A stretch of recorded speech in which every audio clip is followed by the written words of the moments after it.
Hello, everybody.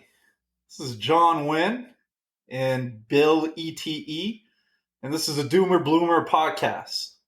So I'll let you guys guess what we're going to be talking about today. You guessed it, beer bug. So Beer bug. yeah, Get out of here. yeah. So why don't you define this a little bit more?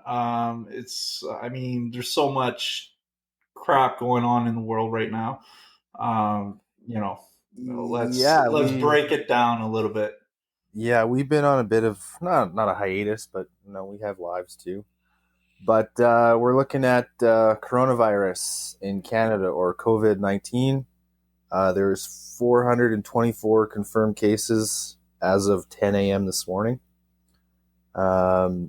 We're headed into a global recession. Also, a black double. It's called a double black swan event, and John's gonna elaborate on his take on the drop in oil prices and how that's going to affect oil producing countries and states, including Alberta and the United States. And we're going to hopefully try and end the episode on something positive. Mm-hmm. And we'll let you know that is when we get there. Exactly. So, John, are you at home right now? Oh, I'm at home. I'm always at home, man. I'm a hermit. It's the benefit of working from home is much needed right now. Yeah. Yeah, tell me about it. But it's crazy. It's crazy. I made my decision a month ago to kind of give my book of business to my wife, who's a nurse. And but now, like, to change industry, so I'm going into business loans right now, and I think this is going to be an industry that's going to be in high demand, considering we're heading for a recession. But I've just started this, so it's right now. This is a new business venture, and since my wife. The freight industry is completely on lockdown. In like the last month or whatever, freight has dropped like by 70 or 80%. Yeah. I spoke to one of my colleagues who initially I was supposed to go on this venture with in the freight industry, and he said just compared to February, he moved like something like close to 40 loads, and at this point right now he's at 5 or 6 loads or something, which is huge drop, and he has a really good big book of business. So right now, I still work from home, but I mean, it's transitional. My girlfriend, who was supposed to start up next week, taking over my book of business, we decided that me, my former colleague, and my wife, like uh, we're gonna wait till some of this blows over, because like business is not good in all spheres. So I mean, we can feel, and I'm sure I'm not the only one, but everyone's starting to feel like the economic impact of all this crap right now. But I live in Alberta, and with this double whammy of the coronavirus plus like the gas war, the oil war between Saudi Arabia and Russia, it just killed Alberta's economy, who relies on oil, and I can only imagine what's it going to be for Texas. But just to give you an idea, like, I know people that work as geologists and frackers and different oil people. Overnight, like a day or two after that big drop in oil, companies just shut down. Even like areas where there was some explosives and stuff like that for fracking and stuff like that got sealed up with the explosives still in the ground, just sealed up, cemented or whatnot, and they capped the wells. Wow. Yeah, and everything just got shut down. So it's for places like Alberta, which is completely reliant on oil. with on top of it, like any other business being shut down by the coronavirus, the future looks pretty damn bleak. So I know I'm living a situation that's fairly stressful, but I can only imagine what a good chunk of the population in North America, at least, imagine worldwide, is going through right now. So uh, Well, it's pretty insane. at least, I mean, even with like, because I get official updates from General Electric every day, Yeah. and they're recommending like, uh, if you are like an office worker, whatever, like you should be working remotely. And they have a very specific set of guidelines around staying home and isolating yourself. If you don't need to go out, then you probably shouldn't be. Is Yeah. basically what we've been told. My industry at the moment is a little bit different. Like I am in renewable energy. I maintain and help maintain wind turbines. But at the end of the day, um, I think personal health and safety is more important than wind turbines, and that's it's. I mean, they'll keep spinning for a period of time, even if people aren't there. Yep. Um, you know, um, so we're monitoring, like at least GE's monitoring the situation day by day. So is our customer. Um, but as of right now, I'm still considering taking a 2 week leave of absence, Yeah. just for my own personal health, because I've gotten sick quite a lot in the last 6 months, and I really don't want to go down that road again. So, Yeah, right. You got sick like twice. well, Like, since September, yeah, I've gotten sick twice. and not like just a slight cough or anything, like completely incapacitated Uh, by the yeah, flu, correct? we're talking at least a week of sickness plus 2 to 3 weeks of recovery. Yeah, yeah, So for me personally, that health risk is very real. And yeah, I'm a healthy 30-year-old male, right? yeah, And I should have a fairly robust immune system. So I can't even imagine what it's like for young children or elderly people. To be honest, there's one confirmed death in Ontario, that I just heard about today. okay. Um, How old was this person? I'd have to research it a little bit more, but Ontario just declared a state of emergency. So, Oh well, yeah. Calgary shut down. You sent me that. well, I, I'll to be honest, I haven't been following. I mean, we're so surrounded by the everything with Corona and all that that it's like I kind of know the general bullet points of what's going on, but especially right now, entering a new business and Trouble hearing? a so new what the hell was that? sorry. Yeah. So Yeah, I'm trying to free my mind from any distractions like that like my unconscious could like spend time processing and all that. So I kind of know what the bullet points are, but it's crazy. It's crazy what's going on. well, People should stay safe. here is the elevator pitch for across the country right now. Okay, Yeah. casinos, non-essential services are shut down.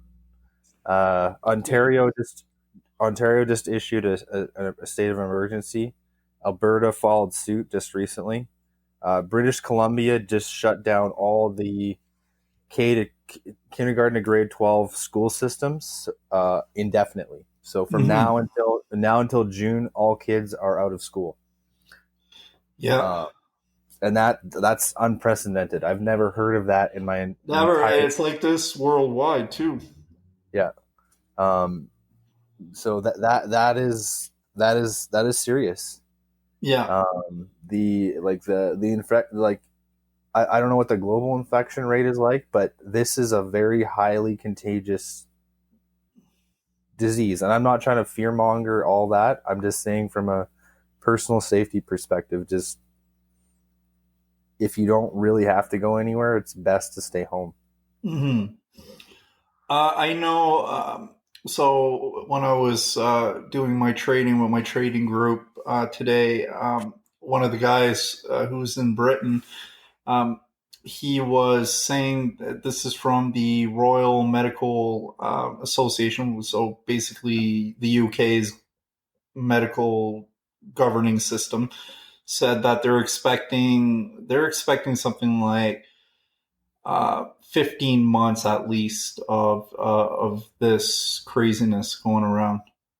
This is unheard Wow. of. Like this is insane. I'm wondering though, like this might sound like pretty crazy if it really starts getting, even with all the measures and all that, if everyone is getting infected regardless, because like we're going to see how this progresses, and if this progresses exponential, I mean, if everything is um, being put into place and still infections are running rampant, would Well, it almost be better just to almost like let whatever it is run its course? And because like this is like the economical impact, like if everyone's going to kind of get it anyways, I'm not saying do this now, but like say in 3-4 months, it's like hundreds of cases every day popping up, and the whole economy is breaking down, and no one is spending, no one is working, no one, and like people are losing their houses, their businesses. Like, man, like think of it. This is just insane, man. let Like, me go ahead. yeah, like how's this economy going to recover? Is like I don't have the answer. I'm just kind of like Wow. posing the question out there. This is insane. Well, we live in a, like, at least in Canada, we live in a socialist democracy. So at the very least, the government is there to pick up the slack and stimulate the economy. Like the Bank of Canada dropped the percentage rates another 0.5% now. So we're now down under 1% at the prime for the Bank of Canada. Hmm. Um, in the United States, they're going to be also, well. That's United States. Usually, the United States starts something, the rest of the world usually follows it. So that's where the rates are coming from. Um, but in terms of historical precedents, the last time we had a pandemic like this was 1918 with the Spanish flu, Yeah. which was just over 100 years ago. And actually, my great grandfather was perished from the Spanish flu. He was what? My grandpa's dad, Yeah. or my great grandfather, died of the Spanish flu in 1918. Oh wow. So that was about 500 million people around the world were infected, or 27% of the world population Yeah. at that time. So I don't know what the infection rates are with COVID-19. Like I haven't done that much research into it on that front, Mm. so I don't want to put any numbers out there. But like you said, how are, like, with, like, people have a tendency to panic, right? Yeah. Um, like whether it be buying up all the toilet paper and the chicken breasts. I mean, I know my social media is. We bought duck, man. We You just bought, like, you oh bought, man, you just yeah. bought We got like 4 whole ducks, man, in our freezer right now. Way better yeah, than chicken, and right. I can't believe it's cheaper. Oh man, looking forward to it. But realistically, are you prepared to be staying at home for a month straight? Well, if like we did a grocery yesterday. Um, a month, I know we have enough to survive for a month. We definitely wouldn't be eating the way we do right now, right? I like say everything shuts down and we don't. There's no more access to food. Um, yeah, I think we could survive for a month, but past that, it would start. I think we'd be shedding off some pounds here. Well, Get my beach body back, right? the COVID-19 diet. Yeah, man. Package it up and sell it as a fad diet. COVID-19 got you down. Yeah. You lose 19 pounds in 19 days. Yes, sir. Yeah. I want to be an affiliate. Yeah. All right. So I'm not worried, but there was definitely like, so when we did do our groceries, me and my girl, it was there was an unease in the air, that's for sure. I would say she was more worried than I was, but I mean, it's like people with masks, a lot of stuff, no milk, no bread, Right. no tissue, a lot of no pasta. So a lot of stuff that we kind of just took for granted, no longer accessible. So yeah, and there was just like this energy of fear in the air.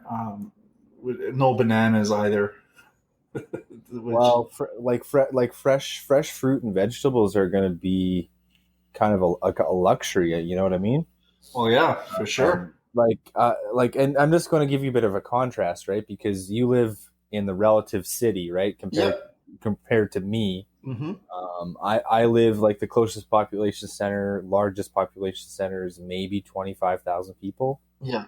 You know, for me, if I want to go 2 hours driving, Yeah. But for me, that's normal because that's the way that I grew up. I grew up in a very small, northern, isolated town, and so did John to a certain extent, right? So to me, subsistence living, as they call it, like having your own garden, growing your own like your own produce and stuff. Yeah. That's pretty normal because I'm not even a generation removed from that. Yeah. But lots of people have grown up, relying on grocery stores and prepackaged food and prepackaged grocery products, right? Mm-hmm. So when an event like this happens, you go to the store, and I was at like I said, I was at Walmart yesterday, and you look around, and like all the meat products were basically gone. Yeah. A lot of the shelves are bare. I've never witnessed anything like that in my life. I'm not gonna like it's yeah, me neither. It's pretty unreal. Like what's your zombie plan, John? Like I gotta ask you. Yeah, it's funny you ask that. There's a part of me, I guess, the rough and tumble dude inside of me that's like imagining like the Rambo or Rocky wannabe inside of me, inside my inner child, if you will. Like all the badasses when I was growing up were my idols, type of thing. It would almost like, it's not like that I want this to happen or anything like that, but a part of me would like to see, it's just like an alternate reality or something. I would like to see how I do. I'm still a big fan of The Walking Dead. And by the way, last Sunday's episode was fucking amazing, man. One of the best episodes in a long time in the series. But in any case, I was actually thinking while watching that episode, how would I make out in a lawless, and not necessarily zombie apocalypse, but in a complete, like, would a system completely broke down and it's like survival of the fittest? How would I, and not only the fittest, but also the wisest and smartest type of thing? How would I make out in a world like that? I'm part of me like kind of like daydreams about this sometimes, and trust me, I don't want this to happen because I really enjoy the comfort. But I can't remember which philosopher said this, but Deep down inside, almost everyone dreams about the end of the world, really wants the end of the world to happen for some reason. It must be like this deep seated nihilism that we all possess to a certain degree. Um, how would I prepare in situations like that when lawlessness and anything can happen? When anything can happen, I think you just got to stay nimble in your mind.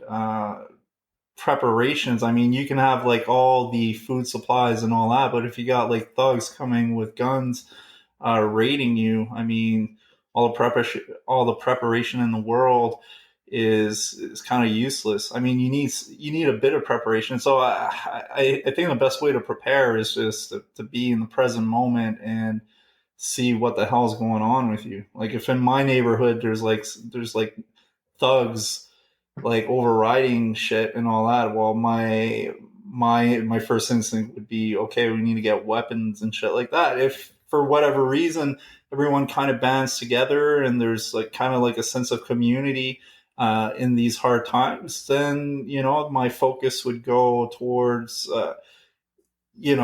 solidifying that type of community. Right? It would really all depend of how people are reacting as a whole.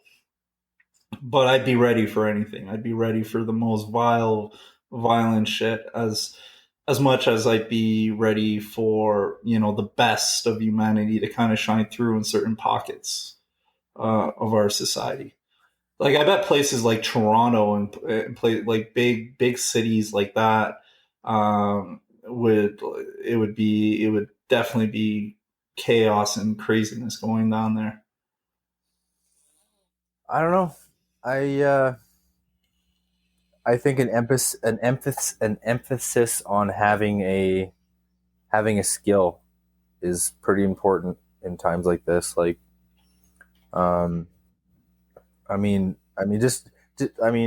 like I have a very specific skill set that I've cultivated over the last 5 to 7 years, I guess I would say. Uh, Mm-hmm. but as I hinted to earlier, like the way that I grew up compared to a lot of people, I didn't grow up in a city or had access to a lot of quote Sure. unquote. What would be like? What would you define your skill set as? As for me, like doing marketing online is not going to be a valuable skill set. Say if like the whole uh, infrastructure breaks down, you know what I mean? So, Well, like, what would yeah, you consider your skill set is in a uh, apocalyptic situation? I'm a survivalist. I'm a survivalist by my own design. Okay. Um, because Well, that would take multiple skills, right? well, which I do have. Do you want me to name Exactly. them? Yes, yes. That's kind of what Uh, I'm getting at. so I know how to basically set up my own independent power system from scratch. Okay. Uh, That's definitely whether valuable. whether that be a solar panels or a generator or even a wind powered uh, mechanism. So I would Hmm. have access to power. I know how to swim. I was a lifeguard. I have multiple levels of first aid up to level 3. So Okay, I know cool. I know how to fix and set men broken bones. I could probably save you from cardiac arrest if I need to do CPR. Then I can. Yep. I'm relatively fit. I did CrossFit for close to 5 years. I have my own personal gym in my own house. Um, I'm I'm fairly well read on a lot of diverse subjects. Um, if you want to survive, then come to my mom's house and I'll borrow some guns and we'll be all good. Well, especially being able to set up power sources and first aid and all that would definitely be valuable to a community. You definitely would be a valuable asset. That's for sure. Uh, yeah. That it. Yeah, I mean, like especially in a rebuilding phase type of thing. If it's really like all out anarchy out there, um, but there's like groups of people that are doing their best to kind of defend themselves, but also rebuild civilization. Those are multiple skills. It's definitely a good set of skills to be able to survive for sure. Well, as I've talked about in previous episode, is eventually Bill goes Galt. It's gonna be a real thing. Yeah. Mark my words. Well, yeah. Like you're. Do you think we're at risk of getting to that point in the world where it's going off the grid type of thing is not only going to be kind of like a solution, but it's almost going to be imposed on most people? Well, I mean, you have to look at from a historical basis, how many empires have risen and fell, Mm-hmm. right? Including the Roman Empire, and then we got plunged back into the Dark Ages, Yeah. and then there was a Renaissance or a rebirth in the mid 17th century, Mm-hmm. and now we're moving from the industrial age into the age of technological innovation, Advancements.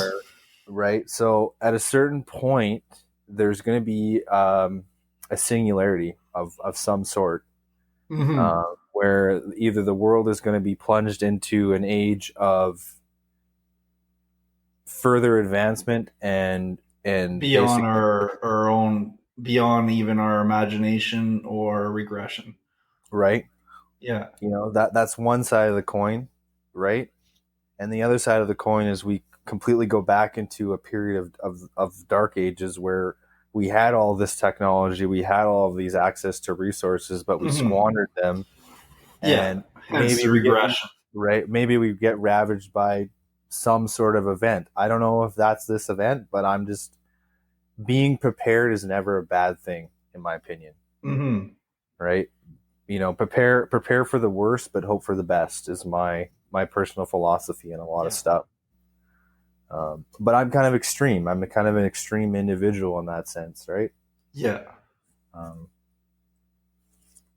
It's one of the reasons why I kind of have avoided large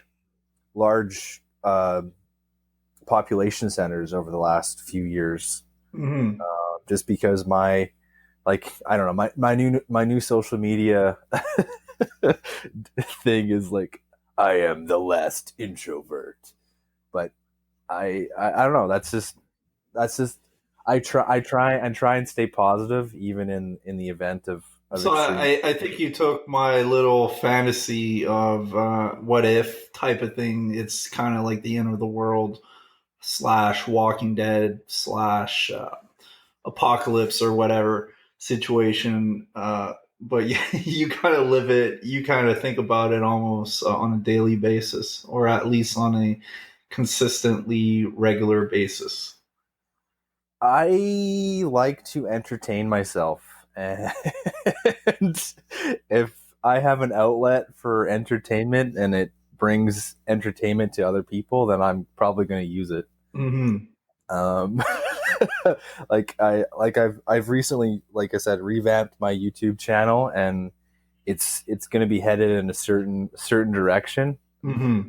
But at my core, I'm a creative individual. That's why we do things like this, right? And having a platform for that, and sharing my knowledge and my interests with the world is pretty important to me. And we live in a very interconnected world and society, right?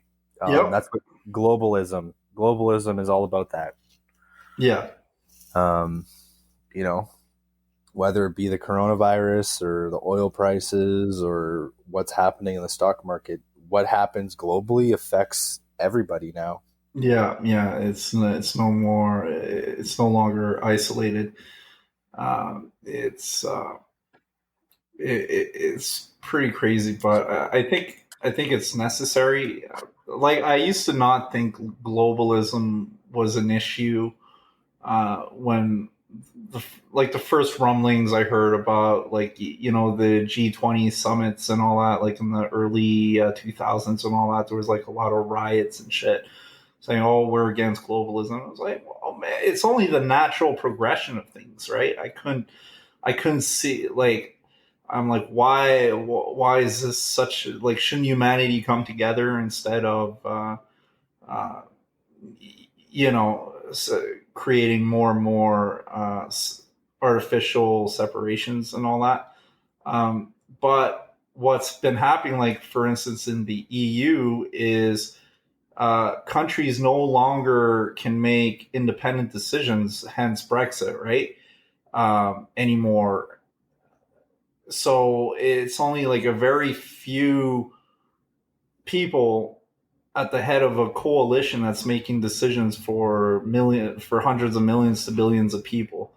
And I mean, that's the type of globalism I think people are against, and frankly, I'm against too, right? Yeah. But like economic globalism is unavoidable, right? I Well, mean, and you can literally see that every time you look around your own house. You know, exactly. how many things are made in faraway lands that you've never heard of, but obviously there's a manufacturing plant somewhere, you know, Yep. building those things. Like this is what the Alibabas and the Amazons and the Apples and the Googles of the world Yep. rely on, right? Yeah. I saw this old video. I think it was like done in the 50s or 60s or something like that, and it was some I think it's a business dude or economics professor or whatever that was just kind of like talking about the merits of capitalism, and he took something as simple as a pencil and described all the different industries that are interrelated and how many jobs are created just to make a simple pencil. Um, I mean, you've got the miners, you've got all the makers of the machinery to do the mining for lead and stuff. You've got all the whole lumber industry, the transportation industry, all these different industries all mingled together to make something as simple as a pencil. You fast forward to 2020, and I mean, you've got almost everything in your house now is like light years away more complex than a simple pencil. So you can imagine like how interconnected everything is, and it's not like one country produces a couple things and that's it's like just a phone has stuff from all over the world, and we think mostly of China obviously, but all the different metals and plastics and all that different stuff doesn't come from China. I mean, it comes from Africa, it comes from North America. It's insane the complexity, the state of complexity we live in these days. And as you know, like if you look at a Lamborghini, great car, super performance, it's you can't like these, be it a Ferrari, a Lamborghini, whatever, you can't really get better and more complex than that. But those are also the type of machines that when something does break down, it breaks down hard, right? More complex something gets, uh, the more sensitive it usually becomes, and harder it is to repair it. So, Yeah, man, and it requires special technicians in order to yep, maintain and look after it, right? yeah, yeah. No, this is 2020. Strange times we live in. That's for sure. Well, I feel like we've compressed all of 2019 in 3 months. Yeah, Like relatively speaking, 2019 was a pretty quiet year, all things considered. yeah. And we You didn't think know, so just a couple months ago. but considering this the state of the world in the last 3 months. It's like we compressed all of 2019 into 3 months and be like, boom, deal with it, bitches. Yeah. Well, we were talking about like this is going to be quite interesting to see. Like we were talking about like this ideological division that's in the West, be it Europe, Canada, U.S., like the left and the right, and all that. Now, I wonder if this type of hardship that's all upon us is it going to be something that's going to divide us even further, or is it going to be something that's going to kind of like bring us together? Well, at the end of the day, we're all human. So Yep. if you go from that perspective, I would hope that an event like this would bring us together. Mm-hmm. But considering some of the extreme leftist views that are out there, Mm-hmm. I really don't know what sort of spin is going to be put on this yet. Yeah. And plus, this is during an election year too in the U.S., right? This is kind of like a round two between left versus right, and the fact that the stock market crashed and it looks like the world's heading into a global recession. Trump has lost like a lot of his positive talking points, right?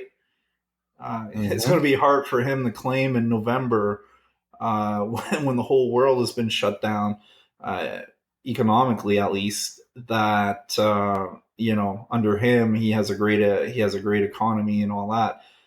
People are going to be tons of people are going to be losing jobs, their homes, and all that.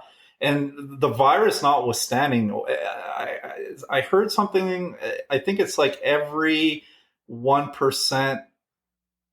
Every time the unemployment goes up 1%, there's like 50 to 100,000 more deaths that happen.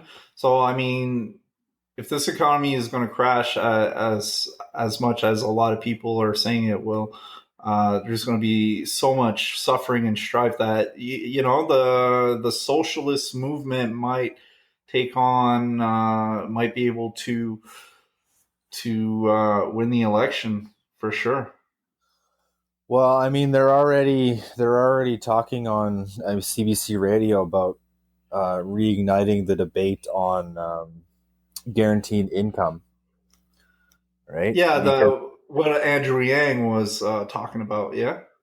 Well, that Andrew universal Yang, income. Universal income. Yeah. Or having a just like this is a base amount of money that you get for survival purposes, and then everything beyond that, that's of your own volition, right?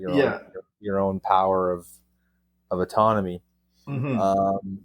And honestly, I mean, it's not the worst idea. I mean, like in a situation like this, now people are either unable to go to work or are afraid to go to work because they don't want to contract or spread a very virulent, very contagious virus. Mm-hmm. And like casinos are shut down. People who work in casinos are taking layoffs, getting supplemental employment insurance. I mean, all of this is going to be at least in Canada, is going to be rolled out just automatically because we live in like I said, a social democracy. So, but I mean, how how are they going to be able to support? Like we're talking about, like if all these like school across the board is shut down, so you've got like thousands of teachers right now double whammy. Yeah, you've got just teachers on their own, and most teachers are making over $50,000 a year. That's a lot of money. You look at the like Alberta wanted to cut through into the healthcare system here, even though it's already over capacity even before this this COVID-19 shit started. He's actually not going to go through with it at this point now, obviously, No, for obvious reason. Yeah, But absolutely. but like Quebec is, from my own experience, is completely insane. Like the wait times when everything was easy peasy, when there wasn't like an epidemic like this. Now, how is Canada going to be able to uh, support all these different infrastructures? It's got to Like, go. It's got to go back into debt. yeah, Unfortunately, that's yeah, what yeah. Well, stimulus spending always incurs governmental debt. yeah, definitely. But now we're not only talking about Canada, we're talking about like the US. We're talking about like basically a whole world's economy is being completely shut down. Completely shut down. Nothing is moving, nothing is being bought, nothing is being sold. Um, I don't know to what extent it's going to be, but I mean, we just talked about teachers. Now we're going to have to talk about like all Truck the drivers. cafes, truck drivers, which is like in the U.S. is the number one biggest employer in the U.S. and probably one of the biggest here in Canada also. I mean, how like already we're in debt, right? Already all these countries are in debt already. Wow, Like, we are. what's going to be the value of money at this point? You know, if they just decide Well, to print more money and all that, like, that's the definition of quantitative easing, um, mhm, which is what happens when you have extreme inflation, right? Is mhm. what a quantitative easing really equates to is extreme inflation. Our interest rates realistically, like as we keep pushing towards zero, Yeah. Well, the U.S. is zero already at this point. right? Are we going to have negative interest rates? Well, As it. as a few YouTubers have pointed out, um, Mhm. I follow Whiteboard Finance. If you haven't followed them, they're a great resource for just understanding basic finances and the economy. Are we pushing to negative interest rates? Like Mhm. it's unprecedented in my time. Yeah. But I mean, I don't even know if such a thing exists. Like all I know is that because like I mean negative interest rates is like basically because like these interest rates we're talking about from the Federal Reserve and central bank is basically the interest these central banks are charging the other people, banks basically. well, yeah, they're charging other banks and people who need money. So it's the Well, rate you via those other banks, right? So if you're the Federal Reserve, they lend to the other banks. They have to pay less interest back to the central bank. At this point, it's basically one for one, pretty much, in the hmm U.S. at least. yeah, So now they can afford to lend that money to stimulate business at lower rates, right? But I mean, if nothing is being bought and sold, and people are can't work or whatever. I mean, it's kind of like it's it's a kind of double black swan, realistically. exactly. So I mean, negative interest rates would equate to okay, we're gonna give you we're gonna give say the Central Bank of Canada is gonna say to TD, oh, you want to borrow $100 million? If it's like negative 0.25, they're gonna basically give $125 million to them. Like Right. I don't know if that. I mean, that wouldn't make I, any I, I, sense. I don't know. I don't know if that's a thing. Like I said, this is an unprecedented Hmm. event. I've never witnessed anything like this in my 20, 30 years of Well, me life. neither. Me neither. And would that equate just basically printing out more money? Like I, I, because the Federal Reserve is the one that basically makes money, prints out money. hmm So then that would be like another form of inflation. Well, I mean, it's just like, okay, why does, like we've talked about this before in previous podcasts, is why do things like Bitcoin and cryptocurrency exist? Mm-hmm. Right? It's because it gives stability to a very unstable economic global market, I think. Yeah. That I think that's really the purpose of cryptocurrency, to be Mm. honest. Yeah. Is to To I all you mean, crypto people, don't laugh because I know like Bitcoin dropped from 7,500 or 8,500 like within a day to under 4,000. I know it's gotten back up now. I'll just tell you actually what happened. So it's 5,200 now. Yeah, so it went from over 7,500 and it it's went under 7,000 Canadian dollars right now. yeah. I'm 7,701.50 like Canadian. I always calculate this USD. So yeah, so couple in the 11th of March, it was close to 8,000. And within 48 hours, it went down to under 4 grand. Yeah, so we're at $5,515.20 United States. Yeah. So I mean, I'm not telling you guys what to do, Mm-hmm.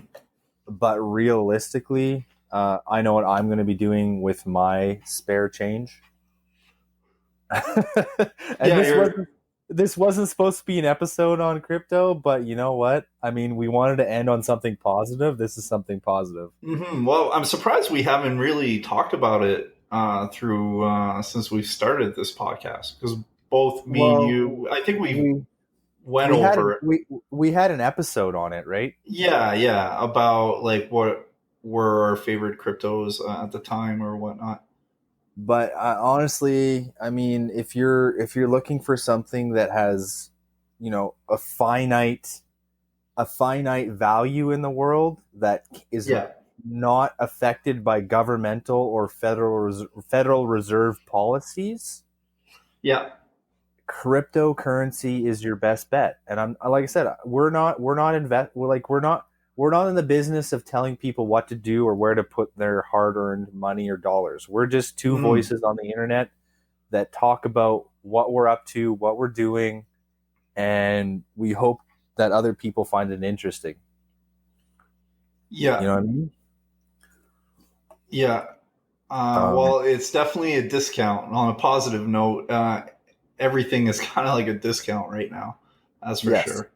I'm thinking of actually of putting some money, of course, in crypto for sure. However, right now, like I actually read this a couple hours ago. Right now, the price of Bitcoin is less than what it costs to produce it, especially with the halving, the halving of it coming, Yeah. meaning that now it's going to, instead of making one Bitcoin per certain amount of time, it's going to be like zero point 0.5 of a Bitcoin for that same amount of energy and resources and all that. So it makes it more valuable. It happens every like year and a half or so. But now it costs more to produce a unit of Bitcoin than what it's actually worth. And another thing that worries me about the crypto market at this point is that when people are panicking and are looking to just survive, they're gonna take out whatever money they have, be it uh, Their savings. yeah, Don't yeah, rely on your savings. yeah, their real estate, their stocks. I mean, they're gonna cut. When it comes to feeding your family and all that. I mean, all your dreams of you know increasing your investment and all that kind of go out the window, right? When you're in panic mode and all that. So Mm-hmm. I don't think we've seen the bottom yet with crypto at this point. Um, Well, so no. means discount. On a positive note, discount. Discount. Discount. like my lovely wife says. I'm gonna give you another piece of advice: is do not let your emotions overpower your intelligence. Yeah. Always reason through a decision before you make it. Yeah. And look at it from very different perspectives, and just check yourself before you wreck yourself. I know I'm using a lot of cliches right now, but as the last you too gangsta, Bill.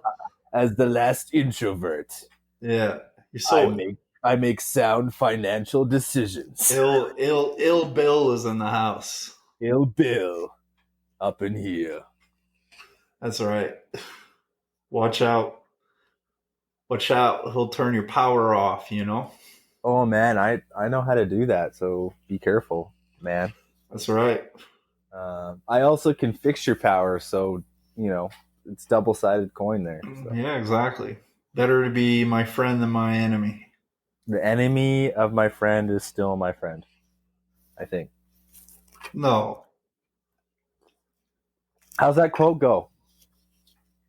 The enemy of my enemy is my friend. There you go. That's right. Leave the art of war to me. That's true. That's true. Man. Wow. This is a very strange moment we're living in, for sure. So, well, I feel like we're on the precipice. You know what I mean? Like the cliff. Yeah. We're on the edge of tomorrow. You know what I mean? Like don't hold your breath, sort of thing. Like it's a very, very strange times. Yeah. Like I said, I've only, experienced 20, 30 years of life. People, that are boomers and beyond are maybe a little more seasoned, but I don't think they've seen it. No, they've never been through shit like this. No, absolutely not. In their personal history, they've experienced relative prosperity. Yeah. But like every side of the coin has a prosperous side and a scarcity side. But you gotta at the end of the day, like, just be well informed. I think is your best defense is a good offense, and being well informed of the facts, right, and not following the herd. Yeah, well, I would say be well informed, but then leave it alone. I mean, know what the risks are. Kind of take 10, 15 minutes to kind of do the bullet points. Like I said, I haven't been following this because it occupies the resources of your mind to actually be doing other shit and how to get yourself through. I was going to say better yourself, but I mean, we're kind of past that at this point. I mean, just to survive and do what you need to do to position yourself in this crazy volatile economy we're heading into. Mm-hmm. I mean, do you know what I did? What? I went on Amazon and ordered a bunch of books on wealth creation and things I'm interested in, because I know I'm going to have some relative free time on my hands. Yep. And you might lose your job. You might. I mean, you don't know. That's the thing, right? So I'm just like, you know what? But I'm going to put myself in the best position possible moving forward, no matter what's going on, right? Yeah. And at this point in time, even reach out to your family and your friends, and just realistically be there for each other in one form or another, even if you're not in the same physical room. You know what I mean? Like, if you're self-isolating or feel like you're alone, yeah, as I mean, I have in the past, but I have I have social media now, and as an introverted person, it really actually helps me a lot. Hmm. Because I don't necessarily want to have somebody in the same room as me doesn't mean I'm not going to send a text message or reach out to social media. We have friends in Russia now because of this podcast.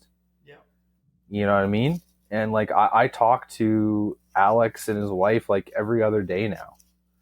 You know, so if you're listening, you guys are important to me, even though I don't see you in real life per se, but we're still friends. But it's through the power of the internet.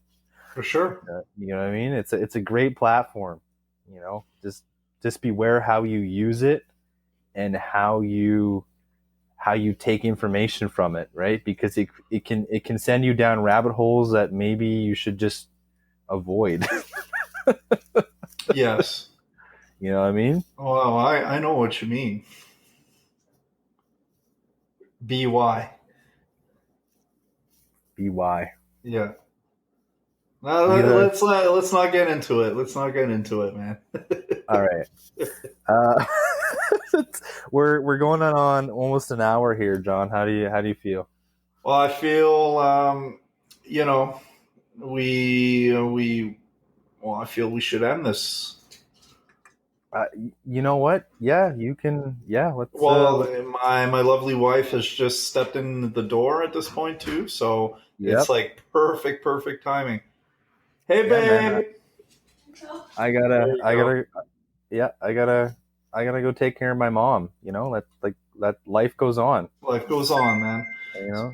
So So, well, on a positive note, this was a great podcast, and I think we talked about a lot of interesting stuff.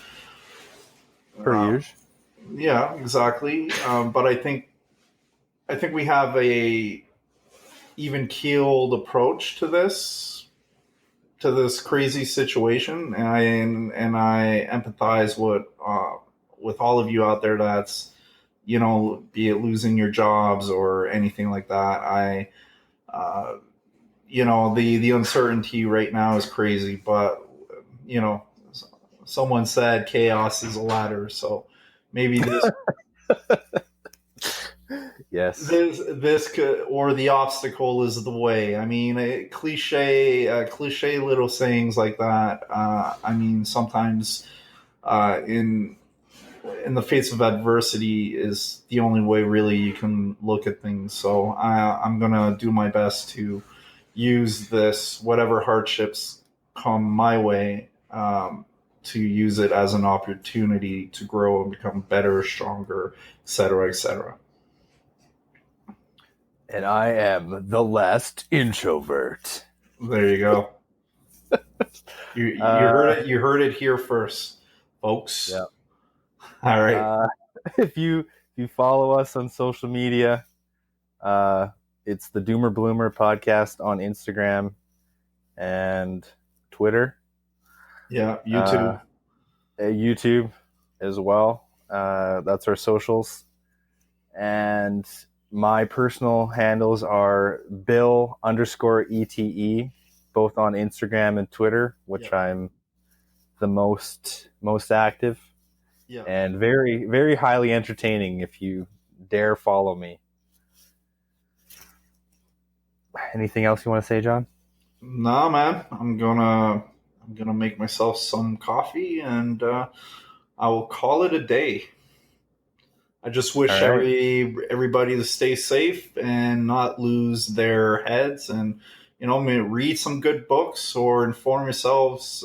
Take this time off to maybe go after some of these interests you guys have been you guys and girls have been having, but never had the time to take a look at. So, wish everybody that's following us and listening to us all the best, and you know, uh, we'll maybe in our free time we'll be doing more of these too. We're actually thinking of doing some little 20 minute weekly episodes plus our 2 weeks what we try to do every 2 weeks at least.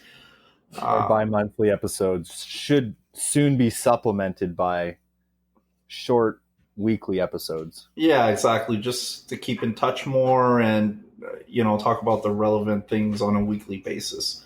So we won't be diving in as in depth in multiple subjects. We'll kind of take whatever situation is occurring, the most pressing situation every week type of thing, and kind of just go through that. So, I guess from here we can end this and wish everybody all the best until then. The last introvert says, wash your hands. There you go. Cheers. And no hoarding the Purell, please. Please don't. All right. Cheers. Bye. Cheers.